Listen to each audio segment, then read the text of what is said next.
육대장. 신선한 양지, 건강한 대파, 오래 끓인 사골 육수. 육개장 한 그릇에 온 힘을 다하니까 건강하다.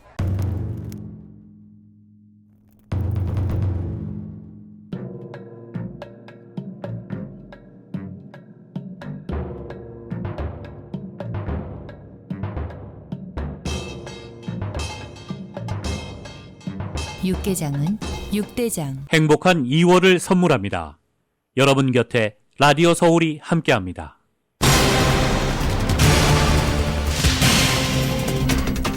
남가주의적 오늘부터 토요일인 내일까지 겨울 폭풍 위력이 최고조에 달해 어제보다 많은 비와 눈, 우박이 내릴 전망입니다. 역대급 한파 속에 이틀 내내 폭우가 내리고 일부 지역에는 폭설이 내릴 것으로 전망되며 주민들의 각별한 대비와 주의가 당부되고 있습니다. 현재 LA 카운티와 벤츄라 카운티 산악지대에는 눈보라주의보가 내려져 있습니다. LA 카운티 산악지대에 눈보라주의보가 발령된 것은 지난 1989년 이후 처음입니다. 이렇게 캘리포니아주에 적은 겨울 폭풍이 찾아왔음에도 불구하고 역대급 캘리포니아의 가뭄 상태를 개선시킨 데는 한계가 있는 것으로 나타났습니다. 러시아의 우크라이나 침공 1주년을 맞는 오늘 미국은 러시아 등에 대한 추가 제재와 우크라이나에 대한 추가 지원을 발표했습니다. 중국 정부도 우크라이나 전쟁 1주년을 맞아서 러시아와 우크라이나의 대화와 국제사회의 평화 피담을 촉구하는 입장문을 발표했습니다.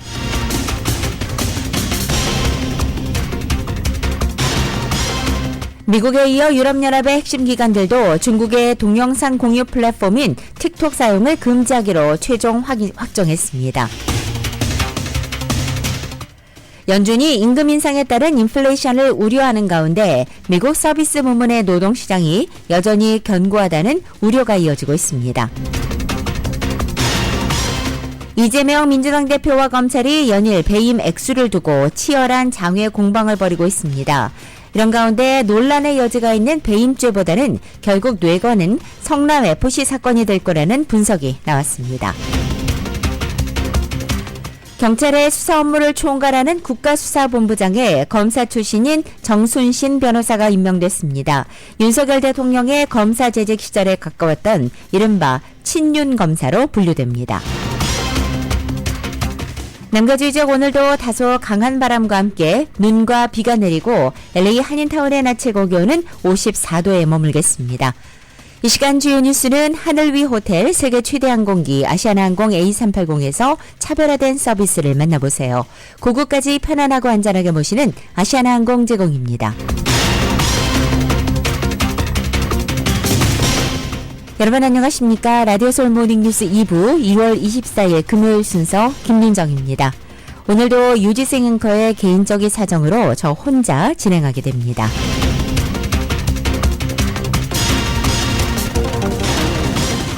금요일인 오늘부터 토요일인 내일까지 겨울 폭풍 위력이 최고조에 달해서 역대급 한파 속에 이틀 내내 폭우가 내리고 일부 지역에는 폭설이 내릴 것으로 전망됩니다. LA 카운티와 벤츄라 카운티 산악지대에는 눈보라주의보가 오늘 새벽부터 내일 새벽 4시까지 발령돼 있습니다. LA 카운티 산악지대에 눈보라주의보가 발령된 것은 1989년 2월 4일 이후 처음입니다. 이미 어제 빅베어 지역에서는 상당한 양의 눈이 내리기 시작해서 주민들이 며칠 동안 먹을 음식을 비축하기 위해 마켓을 찾는 모습을 보이기도 했습니다. 이번 겨울 폭풍 기간 빅베어와 라이드우드 지역에는 6피트 이상의 폭설이 내릴 것으로 예고돼 있습니다. 파사디나를 포함해 LA 지역에서는 어제 가벼운 우박이 내리기도 했습니다. 겨울 폭풍 영향권 안에 있는 동안 내륙 지역에는 비가 내리겠고 산악지대에는 폭설이 예보됐습니다. 먼저 1000피트에서 2500피트 사이에는 1에서 4인치가량의 눈이 내리고 2500피트에서 4000피트 지대에는 6에서 12인치 그리고 4000피트에서 6000피트 지대에는 1에서 3피트의 눈이 그리고 6000피트 이상 고지대에는 7피트에 달하는 눈이 내릴 것으로 예측되고 있습니다. 남가주에서는 일요일인 26일 하루를 제외하고는 다음 주 수요일인 3월 1일까지도 비 소식이 계속될 예정입니다. 눈과 비, 강풍이 불어닥치면서 남가주 곳곳에서는 물 범람으로 인한 홍수 피해와 나무와 전신주가 쓰러지는 사고가 잇따를 가능성이 높아서 안전사고에 대한 주의가 당부되고 있습니다. 이렇게 남가주에 가장 추운 겨울 폭풍이 찾아온 가운데 기상 전문가들과 정부가 폭풍에 안전하게 대비할 수 있는 방법들을 제시하고 있습니다. 먼저 모든 남가주 주민들은 Notify LA 앱을 다운받아서 날씨나 자연재해 관련 긴급 안내 문자와 보이스 메시지, 이메일을 수령할 수 있습니다. Notify LA는 트위터를 통해서도 실시간으로 긴급 상황과 관련된 통지를 확인할 수 있습니다. 모든 운전자들은 운전 시에 속도를 늦추고 교통신호 준수에 각별히 주의할 것을 당부하고 있습니다. 또 홍수가 발생했거나 강풍이 심한 지역은 최대한 피하는 것이 안전하다고도 조언합니다. 또 강풍이나 비로 인해 나무가 쓰러져 있거나 거대한 물품이 도로를 막고 있는 것을 발견했을 경우에는 311로 전화를 하거나 마이 311 앱을 통해 시정부에 신고할 수 있습니다. 또한 스프링클러의 전원을 며칠간 꺼두는 것도 물과 전기를 절약하며 안전하게 보호할 수 있는 방법으로 꼽히고 있습니다. LA 카운티 내 모든 트레일과 일부 공원들이 폭우와 강풍으로 인해 오늘과 내일 이틀 동안 문을 닫습니다. LA 카운티의 공원관리국은 오늘과 내일 겨울 폭풍 때문에 모든 트레일과 일부 공원을 폐쇄한다고 밝힌 것입니다. LA와 베이커스필드 사이에 위치한 그레이파인 5번 프리웨이는 오늘 새벽 전면 폐쇄됐습니다. CHP는 그레이파인 5번 고속도로에 폭설이 쏟아지면서 오늘 새벽 1시 30분쯤부터 이 차량들을 에스코트에 빠져나가게 한 뒤에 차단한 것으로 밝혀졌습니다.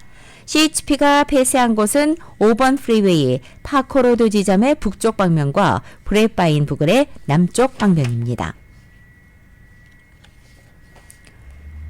미국의 북서부를 휩쓴 눈폭풍이 남동부까지로 확대되면서 고속도로가 폐쇄되고 항공편 수백 편이 취소되는 등 최악의 기상 상황이 발생하고 있습니다. 아리조나에서 뉴멕시코까지 이어진 주간 고속도로는 시속 75마일의 돌풍이 눈과 비를 동반하면서 폐쇄됐고 8,000명 이상 주민은 정전 피해를 입은 것으로 알려졌습니다. 일부 공항에서는 1,600편 이상의 항공편이 취소됐으며 미네아폴리스 세인트폴 국제공항에 도착하거나 출발 예정이던 승객 400여 명이 현재 공항에서 대기하고 있습니다. 미 전역에서 현재까지 지연되거나 취소된 비행편은 5,000편 이상으로 큰 불편을 겪고 있는 것입니다. 미국의 북부 미네소타와 위스콘신 일부 지역에는 최대 18인치 이상의 기록적인 눈이 쌓였고 비와 찬바람까지 더해서 기온은 영하 25도에서 46도까지 떨어지기도 했습니다.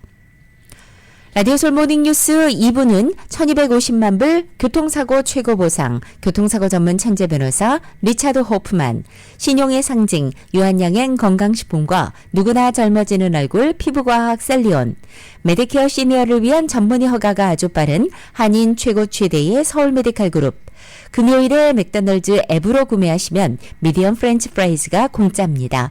참여 중인 맥도날드에서 만나보세요. 총 20억 달러의 승소, 크고 작은 교통사고와 상해, 브라이언 타필라와 시질러 공동 제공입니다.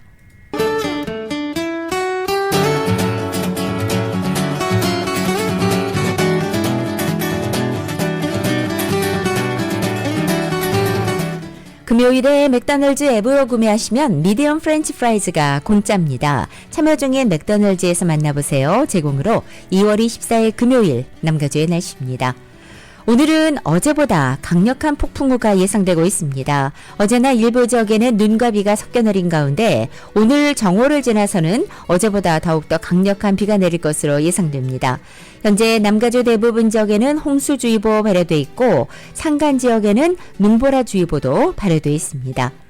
오늘 낮 기온 어제와 비슷하게 유지됩니다. 하지만 토요일인 내일 낮 기온은 4, 5도가량 더 떨어져서 50도 내외에 머물겠습니다. 역대급 추위가 예상되는 것입니다. 이번에 찾아온 겨울폭풍은 토요일인 내일 오후까지 계속되다가 일요일 하루 잠시 소강 상태를 보이겠지만 다음 주 월요일 또다시 비가 내릴 것으로 예보돼 있습니다. LA 한인타운의 오늘 낮 최고 기온 54도, 밤 최저 기온은 48도로 예상됩니다. 오렌지 카운티 지역은 57도, 48도, 밸리와 인랜드 엠파이어 지역 52도, 43도, 해안 지역은 55도, 47도 예상됩니다. 한국은 오늘 전국이 맑은 가운데 서울의 오늘 아침 최저 기온이 21도, 낮 최고 기온은 43도로 예상됩니다. 오늘의 날씨는 금요일에 맥도날드 앱으로 구매하시면 미디엄 프렌치 프라이즈가 공짜입니다. 참여 중인 맥도날드에서 만나보세요. 제공입니다.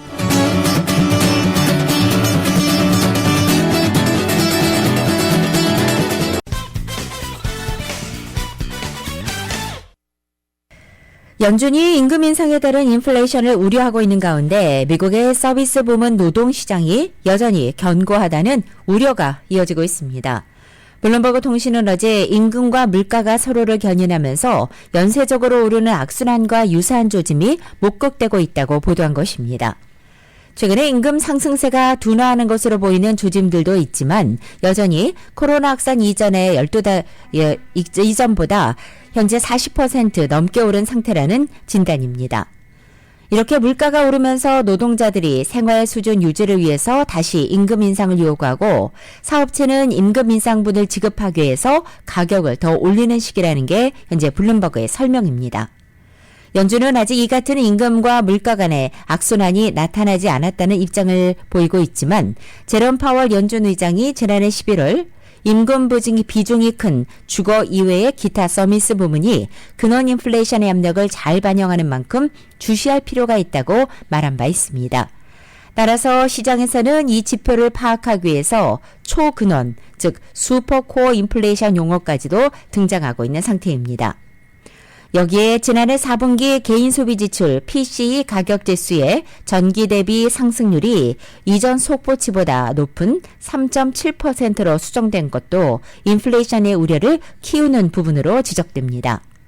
최근 연준이 긴축적인 통화 정책을 재강화할 가능성에 대한 우려가 나오는 가운데 이 같은 지표들은 통화 긴축을 선호하는 매파적 입장을 뒷받침하는 근거가 될 수 있기 때문입니다. 미국에 이어서 유럽의 핵심 기관들이 중국의 동영상 공유 플랫폼인 틱톡 사용을 금지하기로 최종 확정했습니다. 틱톡은 정보 유출 의혹으로 위기를 맞고 있습니다. YTN의 보도입니다. 2016년 혜성처럼 등장한 틱톡은 중국 기업 바이트댄스가 개발한 짧은 길이의 동영상인 숏폼 공유 플랫폼입니다. 특유의 알고리즘으로 사용 중독성이 높아 30억 명이 앱 다운로드를 받는 등 전 세계 앱 다운로드 최상위권입니다. 하지만 틱톡은 사용자 데이터를 수집해서 중국 정부에 넘겨준다는 의혹을 강하게 받아왔습니다. 미국 영공을 침범해 격추된 중국 정찰 풍선을 놓고 미국과 중국의 갈등이 심화하는 가운데 유럽연합 EU의 핵심 기관들이 미국에 이어 틱톡 사용 금지에 본격적으로 나섰습니다. It was the beginning of the mandate, a very strong focus on cyber security, protecting our colleagues. EU의 행정부격인 집행위원회와 EU 평의회는 직원들의 틱톡 사용을 금지하기로 최종 확정했습니다. EU 차원에서 공식적으로 틱톡 사용 금지 조치를 내린 것은 이번이 처음입니다. EU 집행위 관계자의 경우 다음 달 15일까지 업무 시 사용하는 휴대전화와 사무실 등의 모든 기기에서 틱톡 앱을 삭제해야 합니다. The measure aims to protect the Commission against cybersecurity threats and actions which may be exploited for cyber attacks against the corporate environment of the Commission. EU에 앞서 미국 연방과 주정부 20여 곳은 현재 공무원의 틱톡 사용을 전면 금지한 상태입니다. 미국 의회 또한 틱톡 철퇴 수순을 밟고 있습니다. 정보 유출 의혹으로 틱톡은 위기를 맞고 있습니다. YTN 김상호입니다. 이런 가운데 중국에 대한 미국의 반도체 수출 규제 압박도 더욱 거세지고 있습니다. 삼성과 SK의 중국 내 반도체 공장에서 일정 기술 수준 이상의 제조는 제한하겠다고 미국 고위 당국자가 밝힌 것입니다. 미국의 수출 통제를 담당하는 상무부 차관은 지난해 10월 대중국 반도체 수출 규제가 중국의 군사적 위협 때문이라는 점을 분명히 했습니다. 첨단 무기가 돼서 돌아올지 모르는 기술을 적대국에 넘길 수는 없다는 겁니다. We are now in a world where technology is the driver of military power. advanced technologies, cutting edge critical technologies, semiconductors being at the center of those technologies. 그러면서 중국의 공장을 갖고 있는 삼성과 SK 하이닉스에 줬던 반도체 수출 통제 1년 유예 기간을 더 연장하지 않겠다는 뜻을 밝혔습니다. 오는 10월 유예 기간이 끝나면 삼성과 SK도 중국에서 일정 수준 이상의 반도체를 만들지 못하게 할 거라는 겁니다. 반도체 생산에 필요한 첨단 장비 수출 통제 대상에 우리 기업도 포함시키겠다는 발언으로 해석됩니다. What will likely be is a cap on the levels that they can grow to in China. If you're at whatever layer of NAND, we'll stop it somewhere in that range. 삼성과 SK는 중국 사업을 유지하기 위해선 1년 유예로는 부족하다며 기간 연장을 미국 정부에 요구하고 있습니다. 최근 워싱턴을 방문한 우리 산업부 차관은 미국이 우리 입장을 잘 이해하고 있다며 유예 연장 협의가 진행 중이라고 밝혔습니다. 1년 유예 관련 투자를 진행하는데 시간이 충분치 않다. 그래서 좀 연장해달라. 우리 의견은 충분히 전달되어 있구나 하는 것을 확인할 수 있습니다. 이런 가운데 미국 정부는 메이드 인 아메리카 반도체를 만들기 위한 50조 원 상당의 보조금 신청을 받는다고 밝혔습니다. 미국의 반도체 공장을 지으면 보조금을 주겠다는 겁니다. 삼성과 SK는 미국의 대규모 반도체 공장을 신규로 건설할 계획을 이미 내놨습니다. 다만 보조금 지급 조건에 중국에 신규 투자를 하지 않는 기업만 대상이 된다는 내용이 들어있어 중국에 공장이 있는 삼성과 SK가 보조금을 받을 수 있을지 주목됩니다. 워싱턴에서 YTN 권준규입니다. 미국의 반도체 지원법에 따른 기업들의 보조금 신청이 다음 주에 시작됩니다. 이런 가운데 보조금을 확보하기 위한 미국과 또 외국 반도체 기업들의 로비 전쟁이 뜨거워지고 있다는 소식입니다. 뉴욕타임즈는 지난해 반도체 지원법을 연방의회에서 통과시키기 위해서 함께 로비에 나섰던 반도체 제조업체들이 이제는 보조금을 둘러싸고 공개적 또 비공개적인 쟁탈전에 나섰다고 보도한 것입니다. 연방상무부는 오는 28일부터 반도체 지원법에 따라 390억 달러 규모의 미국 내 반도체 생산 보조금에 대한 신청을 받습니다. 작년 8월에 공표된 이 반도체 지원법은 반도체 기업의 미국 내 투자를 장려하기 위해서 반도체 생산 보조금과 연구개발 지원금 등 5년간 모두 527억 달러의 예산을 편성했습니다. 공개적으로 보조금에 대해 논의했던 대다수의 반도체 기업들은 미국 내 생산 확대라는 공통의 목표를 강조했지만 분명한 차이점이 드러나고 있는 실정입니다. 일부 기업은 자사 생산 계획의 장점을 강조하는 것을 넘어서서 경쟁사가 더 적은 자금 지원을 받아야 한다거나 운영 방식에 엄격한 제한을 받아야 한다고 주장하고 있습니다. 인텔과 글로벌 파운드리스, 스카이워커 테크놀로지 같은 미국 반도체 기업들은 외국 기업들이 미국에 위기가 발생했을 때 계속 미국 공장을 운영할 수 있을지 여부 등에 대해서 우려를 제기하고 있습니다. 세계 최대 파운드리 기업인 대만의 TSMC를 사실상 겨냥한 것으로 해석됩니다. 인텔은 또한 외국인 투자를 환영하지만 자사는 장시간 미국의 반도체 설계와 연구, 생산 기능을 집중해왔기 때문에 특별한 배려를 받아야 한다고 강변하고도 있습니다. 반면 인텔의 경쟁사들은 인텔에 많은 투자를 하는 것이 미국 정부 입장에서는 위험한 베팅이 될 수 있다고 주장했습니다. 조 바이든 행정부 내 일부 관계자들도 인텔이 경쟁사들을 기술적으로 따라잡을 수 있는지에 대해서도 의문을 제기하고 있습니다. 제니 옐런 연방재무부 장관이 미국의 인플레이션이 낮아지고 있다고 밝혔습니다. 다만 근원 인플레이션인 코어 인플레이션이 목표치인 2%보다는 계속 높을 것 같다고 덧붙였습니다. G20 재무장관 그리고 중앙은행 총재회의 참석차 인도를 방문한 옐런 장관은 현지 시간으로 24일 이렇게 말했습니다.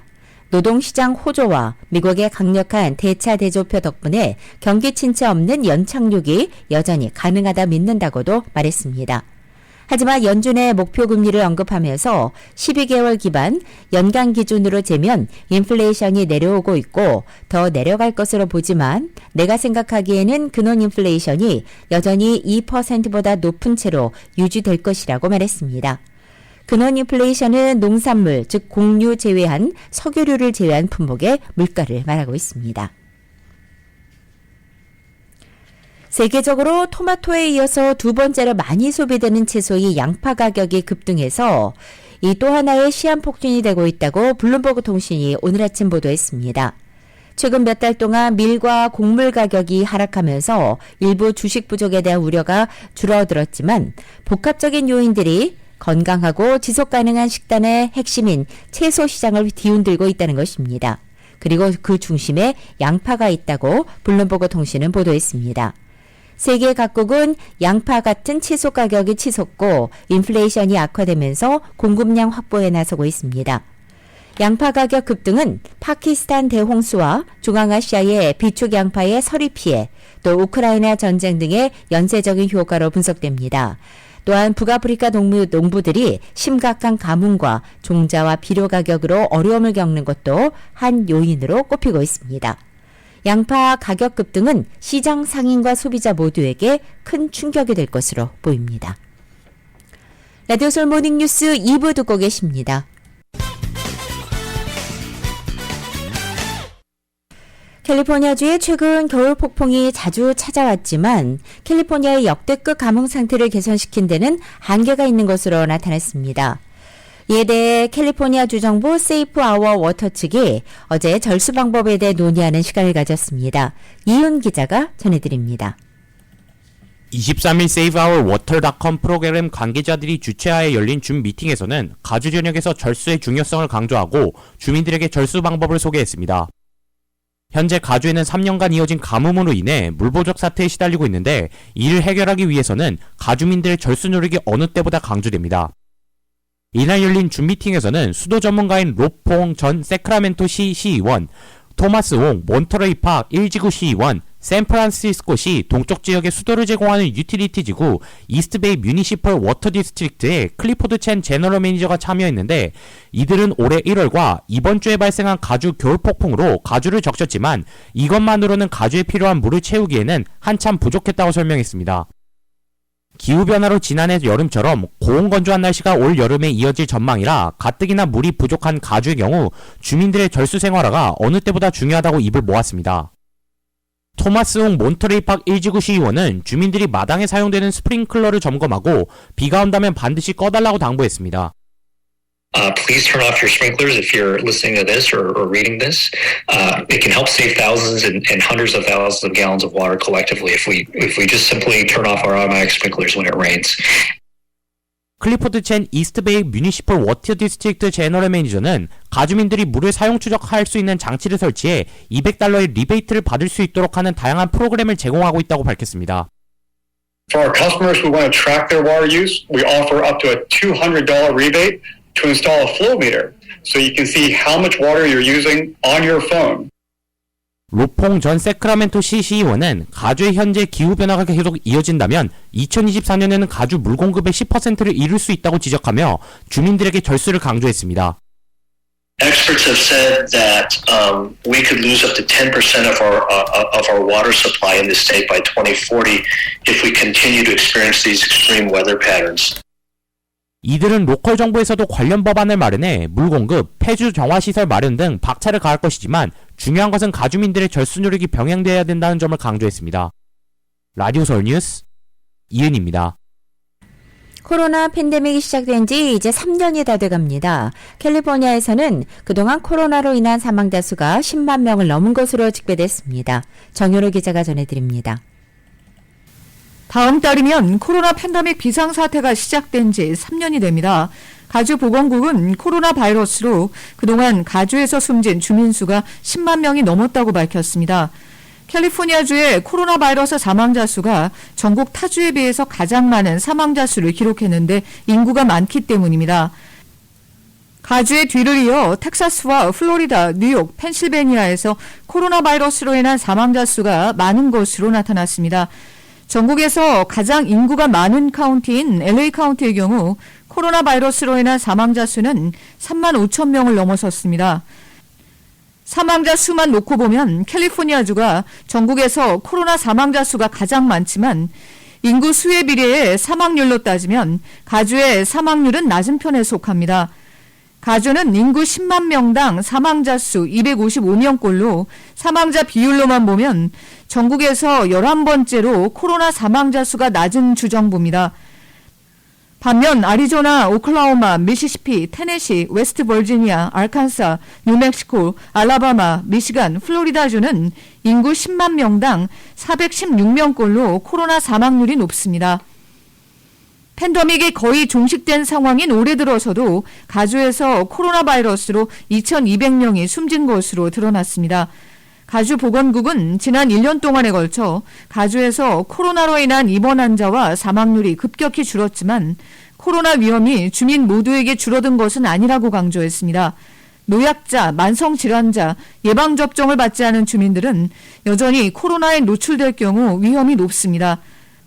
코로나 팬데믹 이후 코로나 감염이 가장 적었던 올겨울에도 독감 시즌과 비교해보면 훨씬 많은 사망자가 나왔다는 것을 잊지 말라고 보건국은 강조했습니다. 라디오 서울뉴스 정현호입니다. 경제협력개발기구 OECD가 인구 100만 명당 코로나 누적 사망자 숫자를 기준으로 한국과 일본 등을 최선의 성과를 도출한 회원국가로 평가했습니다. OECD는 어제 발표한 보건정책 연구 보고서를 통해서 OECD 회원국가를 A군부터 D군까지 4개 군으로 분류하며 이같이 밝혔습니다. 코로나 사망률이 가장 낮은 A군에는 호주, 덴마크, 핀란드, 아이슬란드, 일본, 한국, 뉴질랜드, 노르웨이가 이름을 올렸고 사망률이 가장 높은 D군에는 체코와 헝가리, 슬로바키아가 들어갔습니다. OECD 회원국이 시행한 봉쇄 정책으로 독일과 뉴질랜드, 한국의 사례가 조명되면서 증거에 기반한 정책 수립과 구현으로 신속하고도 적극적인 대응을 했다는 점에서 성공의 핵심 요소는 유사했다라고 보고했습니다. 롱비치 공항이 이번 주말에 임시 폐쇄됩니다. 롱비치 공항은 1,800만 달러를 들여서 개보수 공사를 시작한다고 밝히고 이번 주말 터미널 공사 기간 동안 폐쇄된다고 밝혔습니다. 이번 서쪽 터미널 공사는 롱비치가 작년에 발표한 1억 1,000만 달러 규모의 제2단계 터미널 개선 프로그램의 일부입니다. 롱비치 공항은 화장실과 건물의 기반 시설 등이 낙후됐다는 평가를 그동안 받아왔었고 때문에 결국 공사가 시작되는 것으로 알려졌습니다. 내년에 치러지는 연방 상원 선거를 앞두고 아담 쉽과 KT 포토 후보가 접전을 벌이고 있습니다.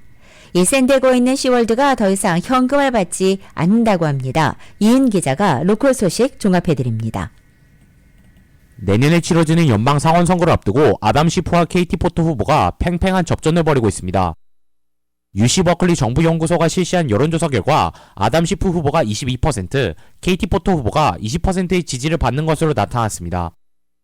이번 주 상원 출마를 선언한 바바라리 연방 하원 의원은 6% 지지에 그쳤고 출마를 고려 중인 로 카나 의원의 지지율은 5%였습니다. 시프 후보와 포토 후보에 대한 지지는 연령과 지역별로 큰 차이를 보였습니다. 65세 이상 유권자 42%가 쉬프 후보를 지지한 반면 포토 후보를 선택한 유권자는 17%에 불과했습니다. 하지만 40대 미만 유권자 사이에서는 포토 후보가 20%의 지지를 얻으며 8%에 그친 쉬프 후보에 앞섰습니다. 오렌지 카운티와 인랜드 엠파이어에서 포토 후보가 우세를 보인 반면 쉬프 후보는 샌프란시스코 베이 지역과 센트럴 밸리에서 높은 지지를 받았습니다. LA와 샌디에고 카운티에서는 두 후보가 비슷한 지지율을 보였습니다. 민주당과 무당파 소속 유권자 10명 가운데 4명은 아직 후보를 정하지 못했다고 답해 이들의 표심이 선거에서 큰 영향을 줄 것으로 보입니다. 이번 설문조사는 2월 14일부터 20일까지 7,512명의 등록 유권자들 대상으로 진행되었습니다. 샌디에고에 있는 시월드가 더 이상 현금을 받지 않습니다. 시월드는 웹사이트를 통해 앞으로는 테마공원 내에서 현금을 받지 않는다고 밝혔습니다. 테마공원 내에서는 크레딧 카드나 데빗 카드, 구글페이와 애플페이만 사용할 수 있습니다. 시월드 측은 카드가 없는 방문객들을 위해 선불 비자 카드 발급기기를 설치할 예정입니다. 시월드의 새로운 정책에 관한 자세한 내용은 홈페이지에서 확인할 수 있습니다. 라구나 비치에서 풍선 사용이 전면 금지됩니다.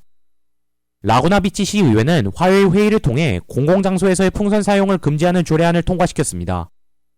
해양 생태계 보존을 위해 통과된 이번 조례로 인해 2024년부터 라구나 비치 시의 바닷가를 포함한 모든 공공장소와 시정부 관련 행사에서는 풍선을 사용할 수 없습니다. 그러나 개인주택에서는 예외가 적용됩니다.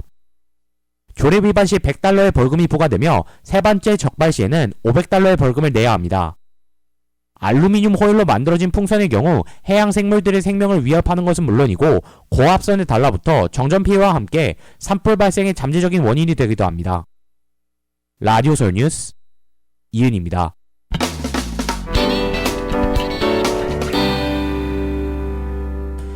러시아가 우크라이나를 침공한 지 24일, 즉 오늘 날짜로 1년이 됩니다. 이 볼로디미르 젤렌스키 우크라이나 대통령은 매우 어렵고 고통스럽기는 하지만 살아남기 위해 모든 것을 다 하고 있다고 밝혔습니다. 미국과 영국, 프랑스에서는 우크라이나를 지지하는 집회와 행사도 열렸습니다. YTN의 보도입니다. 볼로디미르 젤렌스키 우크라이나 대통령이 러시아의 우크라이나 침공 1년을 맞아 대국민 연설에 나섰습니다. 젤렌스키 대통령은 동부 돈바스와 남부 헤르손 자포리자 전선 상황을 요약하면서 살아남기 위해 모든 것을 다하고 있다고 말했습니다. 우크라이나 중앙은행은 러시아 침공 1년을 맞아 자국의 저항을 기념하는 새 집회를 발행했습니다. 집회에는 군인 3명이 우크라이나 국기를 세우는 장면이 묘사되어 있습니다. 프랑스 파리를 상징하는 에펠탑은 우크라이나 국기를 상징하는 색으로 물들었습니다. 에펠탑의 꼭대기는 파란색, 아랫부분에는 노란색 조명이 비쳐 우크라이나 국민을 지지한다는 의미를 나타냈습니다. 영국 런던에 있는 러시아 대사관 앞 도로에도 우크라이나 국기색이 칠해졌습니다. 또 런던 트래펄가 광장에서는 철야 지지 집회가 열렸습니다. 참가자들은 자유를 옹호한다면 우크라이나를 지지하라는 플래카드를 들고 우크라이나 국기를 흔들며 러시아를 규탄했습니다. 미국 뉴욕에서도 러시아 영사관 앞에서 우크라이나를 지지하는 촛불 집회가 열렸습니다. YTN 김원배입니다. 미국 재무장관은 $100억 추가 지원하고 더 강력한 대러 제재를 모색하겠다고도 밝혔습니다. 젤렌스키 우크라이나 대통령은 평화안과 관련해 중국과 회담은 바람직하다며 중국에 이 같은 입장을 전했다고도 공개했습니다. 조 바이든 미 대통령의 우크라이나 수도 키이우 깜짝 방문. 다음 날인 21일 조르자 멜로니 이탈리아 총리에 이어 페드로 산체스 스페인 총리도 우크라이나에 찾아 학살당한 민간인들을 추모했습니다. 산체스 총리는 키이우로 옮겨 젤렌스키 우크라이나 대통령과 회담하고 변함없는 지원을 약속했습니다. Firstly, we address the importance of military cooperation. We acknowledge that Ukraine needs our support in these dire moments, and we will provide it. 주요 20개국 G20 재무장관 중앙은행 총재회의에 참석한 옐런 미 재무장관도 우크라이나를 위한 약 13조 원 규모의 추가 경제 지원 계획을 밝혔습니다. In the coming months, we expect to provide around $10 billion in additional economic support for Ukraine. 옐런 장관은 아울러 대러 제재가 의미 있는 성과를 거뒀다며 미국은 더욱 강력한 제재를 모색할 것이라고 말했습니다. G7 재무장관들도 올해 우크라이나에 대한 경제 지원 규모를 $390억, 약 50조 5천억 원으로 확대하기로 했습니다. 한편 젤렌스키 대통령은 중국이 제안한 평화안을 본 적이 없지만 중국과 회담하는 것은 바람직하다고 말했습니다. 앞서 중국 외교사령탑 왕이 공산당 중앙정치국 위원은 최근 독일 미넨 안보회의에 참석해 중국 평화 계획을 공개하겠다고 밝혔고 다이빙 유엔 주재 중국 부대사도 오늘 새벽 유엔 총회 연설에서 우크라이나 위기 해결을 위한 건설적인 역할을 계속할 준비가 되어 있다고 말했습니다. YTN 이종수입니다.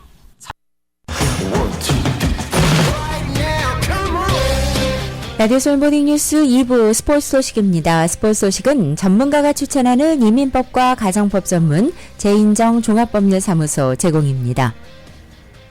WBC 대표팀과 KT의 평가전에서 호호 브라더스로 불리우는 강백호와 박병호가 초대형 홈런포를 터뜨렸습니다. 캡틴 김현수도 절묘한 타격 기술을 선보였다고 합니다. KBS의 보도입니다. 온 힘을 다하는 강백호 특유의 스윙이 나옵니다.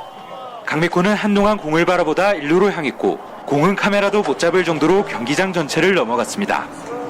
연습 경기라 할지라도 강백호의 괴력을 확인할 수 있는 순간이었습니다. 최지만의 낙마로 인해 4번 타자 중책을 맡을 박병호 역시 가운데 정황판 옆에 떨어지는 초대형 아치를 그렸습니다. 강백호와 박병호의 활약으로 대표팀은 평가전 3연승을 기록했습니다.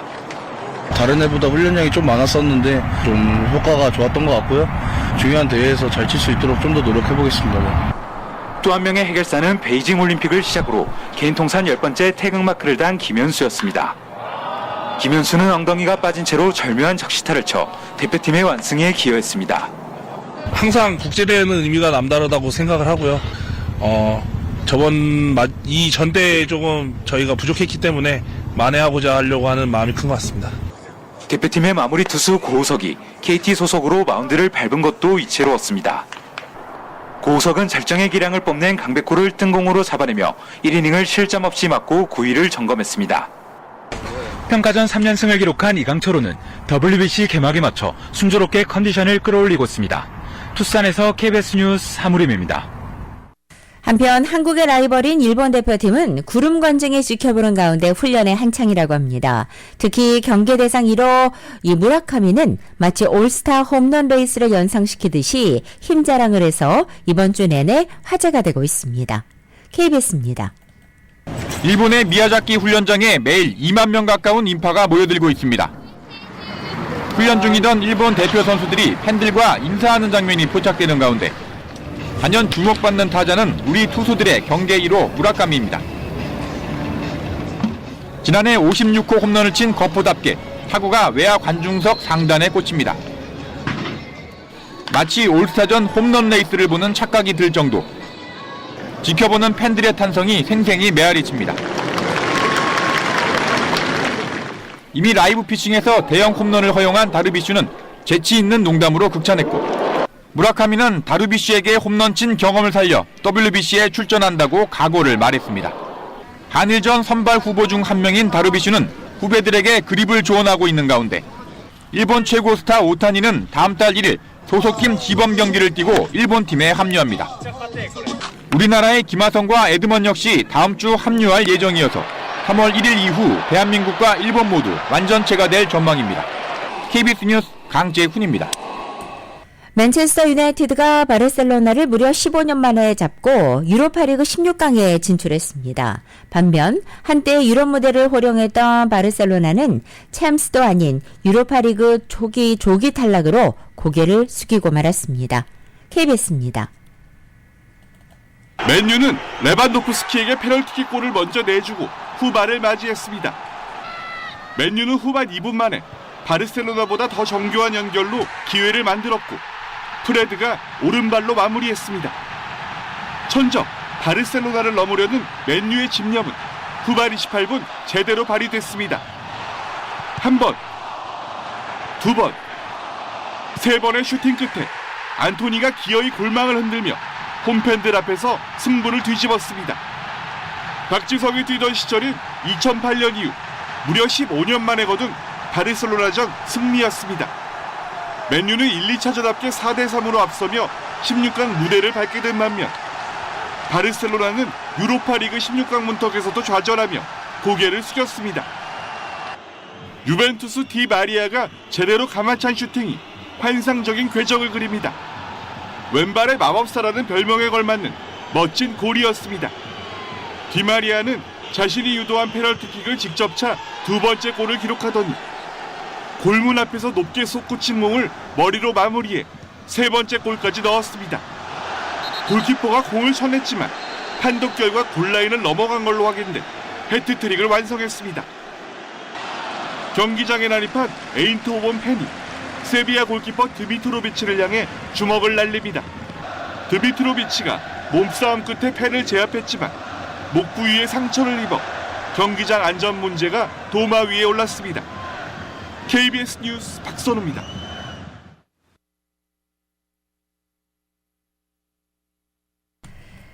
코소리의 에어프라이어 제품이 화재 위험으로 리콜됐습니다. 코소리는 COSORI로 쓰여집니다. 연방 소비자 제품안전위원회가 어제 이 코소리 에어프라이어 제품 약 200만 대를 리콜한다고 밝힌 것입니다. 코소리에 접수된 신고는 경미한 화상 신고 10건과 재산 피해 23건을 포함해 모두 205건입니다. 코소리 측은 매우 드문 경우로서 이 에어프라이어 내부에 잘못 연결된 전선이 과열돼 화재가 발생하거나 화상을 입을 수 있다고 밝혔습니다. 리콜 대상 제품은 2018년 6월부터 2022년 12월 사이에 베스트바이나 타겟, 더 홈디포 매장, 그리고 아마존 같은 온라인에서 $70에서 $130에 판매된 제품들입니다. 해당 제품을 소지한 주민은 사용을 중단하고 전선을 절단한 뒤에 코소리 측에 연락해 무료 교환할 것을 당부하고 있습니다. 코소리 측은 영수증은 필요 없지만 이 전선이 절단된 제품 사진이 요구된다고 전했습니다.